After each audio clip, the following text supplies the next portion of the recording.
Good morning, everyone. This morning we are going to shed some light on our educational system. Our education system can be called as echo chamber. Echo chamber means a social echo chamber, educational echo chamber, ideological echo chamber. Echo chamber means a place, a class, or any place where you go and you don't actually hear or you don't find anything holistic, you don't find anything new, anything novel, anything lateral, but the same trite, same repetition of the same thing. This is known as echo chamber. For instance, you go to a musical party, but in that musical party, everybody is singing the same song that you have already heard repeatedly. They've been playing the same kind of musical instruments or musical tone or same rhythm that you have actually exposed to many, many times before. And that becomes echo chamber. So where you don't find anything new, but come across the same old trite, same old thing. Our schools have become just like echo chamber of education. Why they have become echo chamber of education? Because students attend the school but they don't learn anything new at all.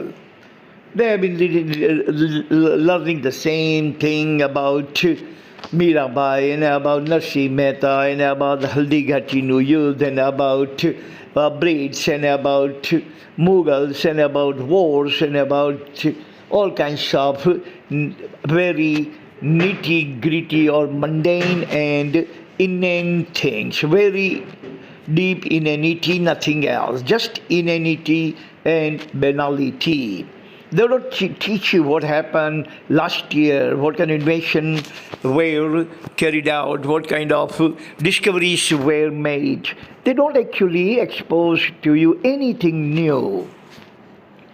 That kind of place is known as echo chamber. So, echo chamber is the concept given by James Damore. James Damore was working for Google.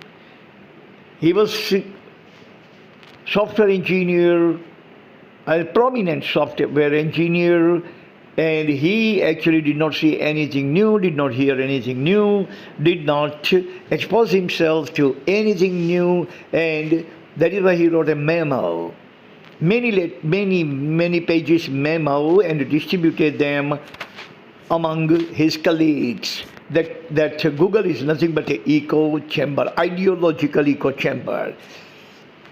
Meaning, the ideology of Google has been the same old thing, nothing new, absolutely parochial, absolutely stereotype, nothing added, nothing taken out, the same old thing that we hear in the social echo chamber.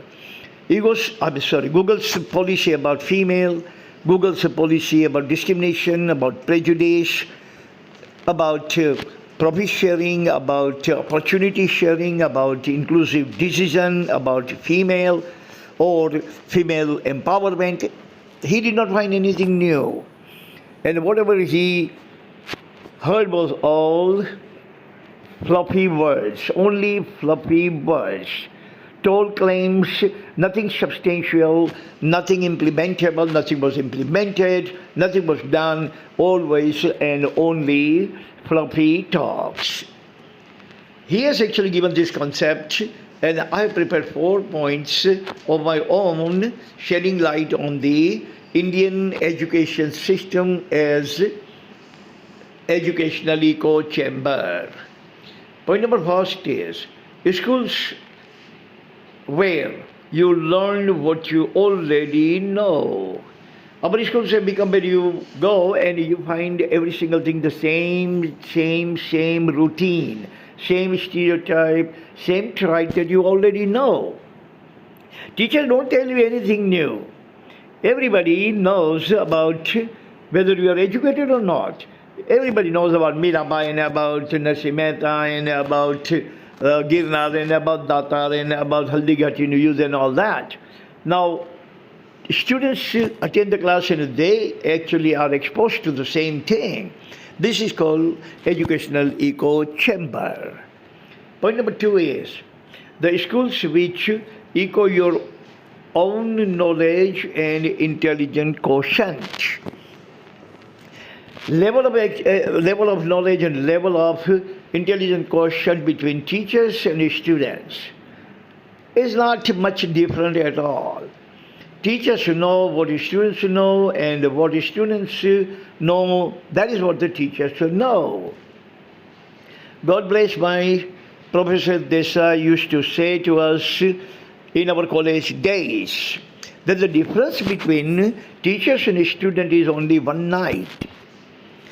One night only, meaning teachers know night before and the students know night after.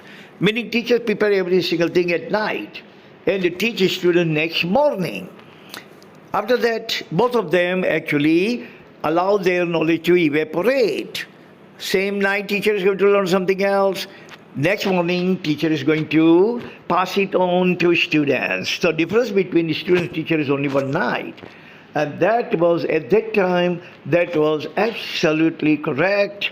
And it is absolutely correct even today, about 45 years later. Point number 3, teachers must be trigger. Students must be rigor. Meaning teacher must actually play some kind of new tune, something new, something holistic, something that students have never heard before. That is called teacher. Teacher must have knowledge, and the knowledge means a new thing. If newspaper Times of India is going to write the same news that they wrote or printed yesterday and print it again today, then we are going to laugh at it. We are going to junk it. We are going to reject it. And we are going to criticize the Times of India is writing the same story every day. But when teachers do, nobody laughs. Nobody rejects. Nobody criticizes. That is what the teachers do. Same kind of stereotype knowledge, day after day, day after day, DM after DM, week after week, fortnight after fortnight, month after month, year after year. So, teachers are not trigger. Students are not rigor.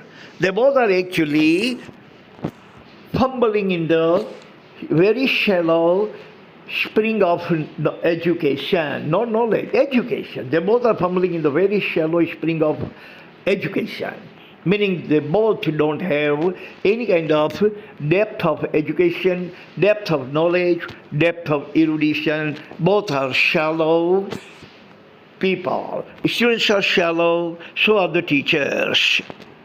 Point number 4 is the schools thrive on obsolete status quo.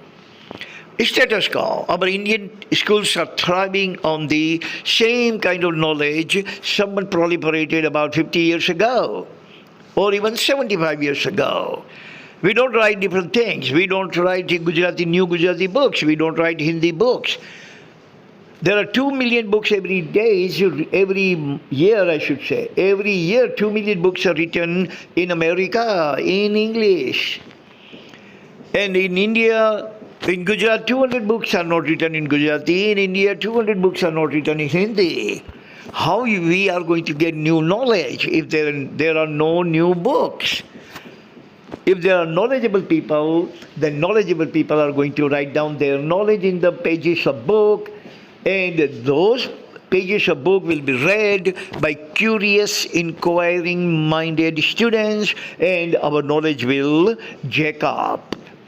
Our knowledge is going to propel to the astronomical level. But here, we don't have any writers. And we don't have any readers. So we don't have anything new, anything holistic, anything lateral, anything Neolithic in the schools. Those books which were written 70, 75 years ago by Javed Meghani and the Kanayal Al-Munsi and all that, they are all dead. Those were the hero of literatures. We are the zero of literature. After them, nobody has written anything in Gujarati. Kalapi were there. Akho were there. Where are those Akhos and Kalapi today? They are all gone. Meaning our heroes are gone and our zeros are found in every realm. Zeros in politics, zeros in education, zeros in social status, zeros in industry, zero in every single thing. And zeros are going to remain proliferated ubiquitously unless and until we do anything about that to terminate. We are not going to terminate. This kind of dreariness of ignorance is going to go on and on and on. Someone has to punctuate this kind of dreariness. And I don't think there is anyone at all to punctuate this kind of dreariness in our society.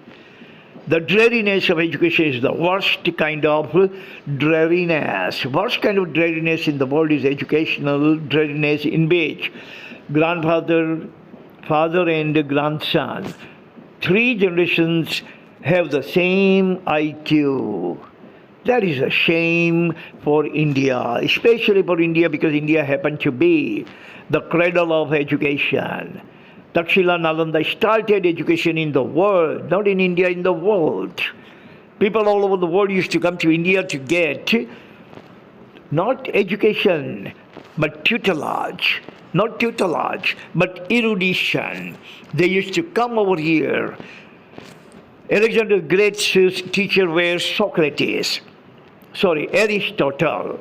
When Aristotle were breathing last on his deathbed, then Alexander the Great asked him that, Gurudev, where should I go to get more knowledge after your heavenly abode? When you are going to pass away, where should I get this kind of knowledge? Guess what Aristotle answered to Alexander the Great. Aristotle answered Alexander the Great, go to India, go to Hindustan, go to Bharat where Takshila, Nalanda, 2 universities are there. Choose and pick any university and go over there, and your thirst for erudition, thirst for knowledge will be quenched by their teachers. Today, all the heroes are gone and zeros are prevailed. All the useless, pointless, senseless, hopeless, valueless kind of teachers are teaching the students. Trigger is gone, rigor is gone. Nothing is there in India as far as the education is concerned. Thank you very much for listening. God bless everyone on this planet. Bye.